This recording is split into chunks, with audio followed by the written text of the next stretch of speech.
No niin, tässä olisi vähän hissin toiminnasta, eli aloitetaan tuosta päävirtakytkimestä, mikä on tossa. Se pistetään on-asentoon, kun aletaan hissiä käyttää, ja sitten kun ajetaan auto parkkiin tähän Jörgenin kotipihaan, niin sitten pistetään se alas. Ja nyt kun virrat on päällä, otetaan tästä kapula kouraan. Sitten tosta napista saadaan laskettua se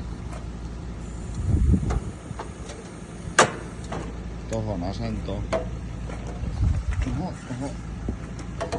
Sitten kierretään kyytiin ja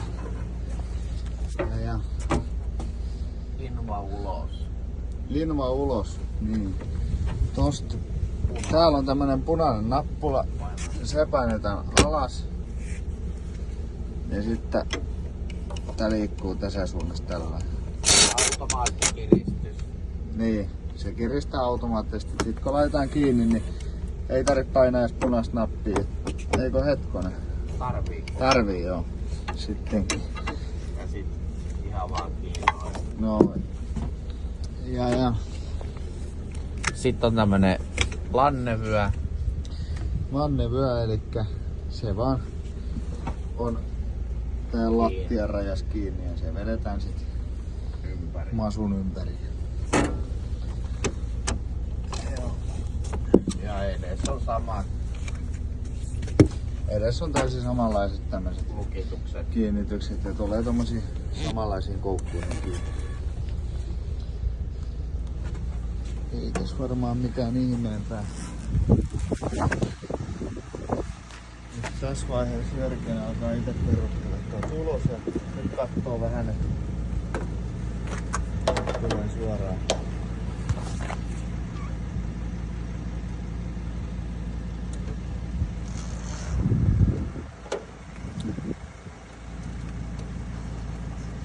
Joo. Vähän voi kuskiin päin ottaa.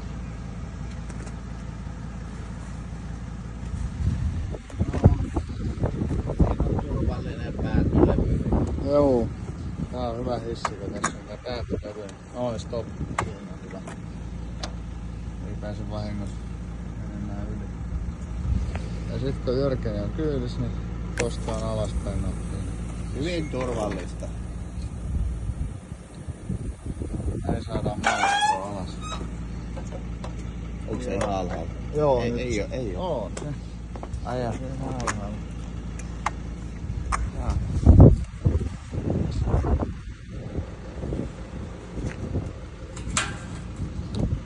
Noin. On kaveri alhaalla, niin sit vaan tosta ylös.